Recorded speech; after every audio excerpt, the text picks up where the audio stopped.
Welcome to Democracy Now!, democracynow.org, the War and Peace Report. I'm Amy Goodman. President Trump's headed to Capitol Hill tonight for his first presidential address to Congress, where he's expected to lay out part of his budget plan. On Monday, Trump proposed increasing the military budget to just over $600 billion, a $54 billion increase, while deeply slashing the budgets of other agencies, like the Environmental Protection Agency and the State Department. Separately, President Trump is also expected to sign an executive order today aimed at reversing President Obama's clean water regulation, known as the Waters of the United States rule. The regulation covers 60% of the U.S.'s bodies of water and seeks to protect the waters from pollution. The executive order is expected to direct the Environmental Protection Agency and other federal agencies to review this regulation and revise or rescind parts of it that do not promote economic growth. The Senate has confirmed billionaire Wilbur Ross as Commerce Secretary in a 72-27 vote Monday. Ross is worth an estimated $2.9 billion. He's one of the richest people ever to hold public office. This is Massachusetts Senator Elizabeth Warren speaking out against Ross's confirmation on Monday.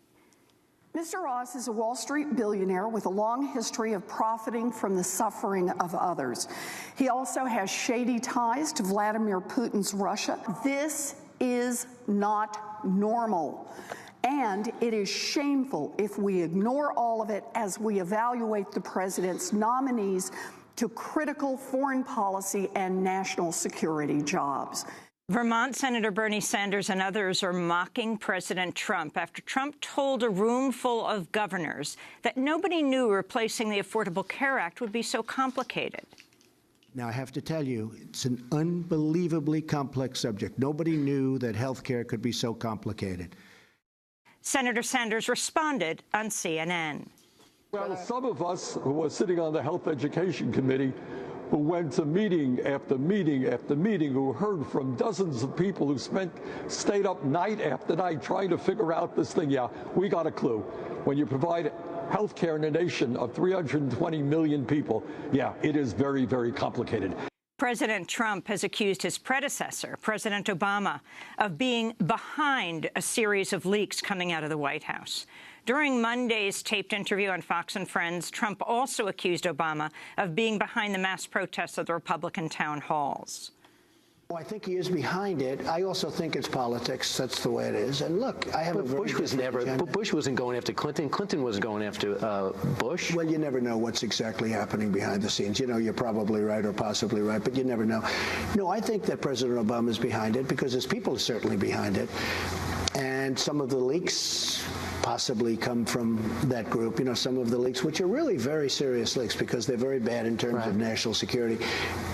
But I also understand that's politics, and in terms of him being behind things, that's politics, and it will probably continue. That's President Trump accusing former President Obama of being behind the leaks coming out of the White House. Yet White House Press Secretary Sean Spicer seems to believe his own staff are behind the leaks, and he recently forced them to submit to a random phone check, according to Politico, checking to see if they were communicating with reporters.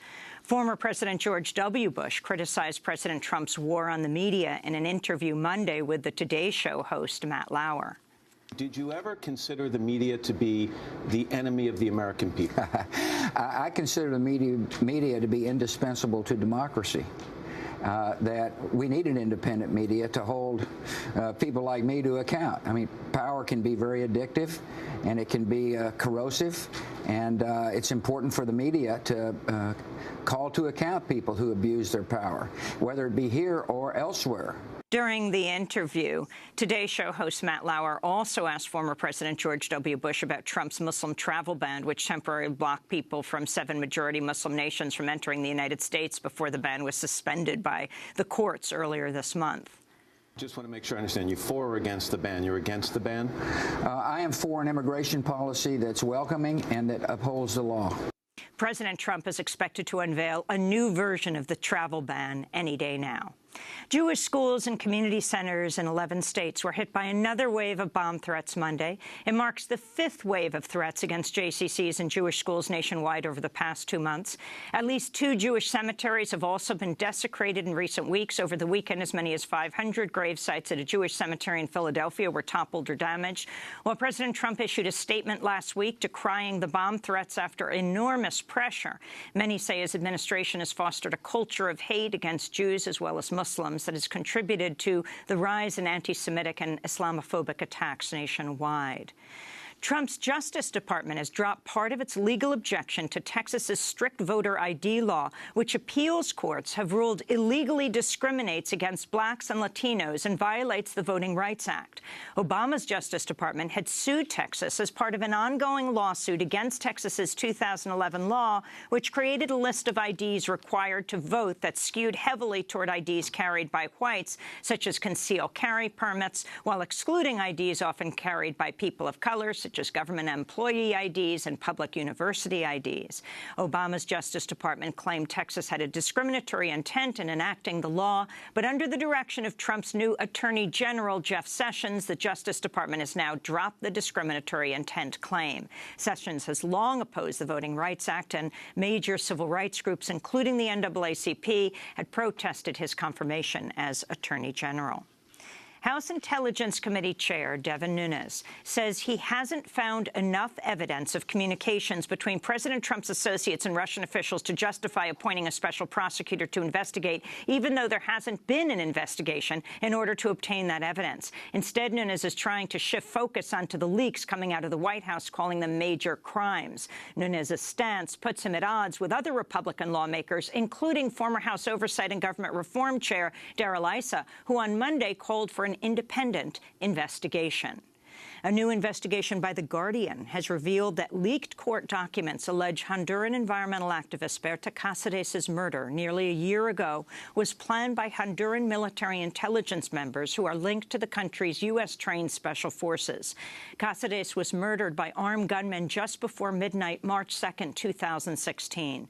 At the time of her murder, she was fighting hydroelectric dams threatening the ancestral land of the indigenous Lenca people.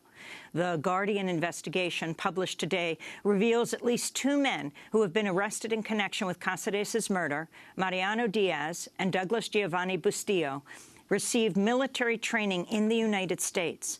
Honduran prosecutors say phone records reveal extensive communication between Diaz, Bustillo, and a former Honduran Special Forces sniper who's also been charged in the murder. Prosecutors say this man, Henry Javier Hernandez, may have also worked as an informant for the Honduran military intelligence. Prosecutors say one of the messages between the 3 men even includes a coded reference to a payment for an extrajudicial killing. In Iraq, the U.S.-backed Iraqi army says it's recaptured a key bridge in western Mosul amidst an ongoing campaign to retake this side of the city from ISIS militants. Humanitarian aid organizations have issued dire warnings about the safety of the 750,000 people living in West Mosul. The campaign comes as a report issued this month by the Institute for Study of War is already warning that another post-ISIS insurgency is already forming in Iraq. The report reads, quote, early indicators suggest that a post-ISIS Sunni insurgency may be forming in Iraq, and al-Qaeda is trying to gain traction within it. The U.S.-backed coalition has been focused only on eliminating ISIS, not other insurgent groups or the conditions that grow them, unquote. Unnamed U.S. officials, as well as monitoring groups like the Syrian Observatory for Human Rights, say a top al-Qaeda leader has been killed by a missile strike in Idlib, Syria.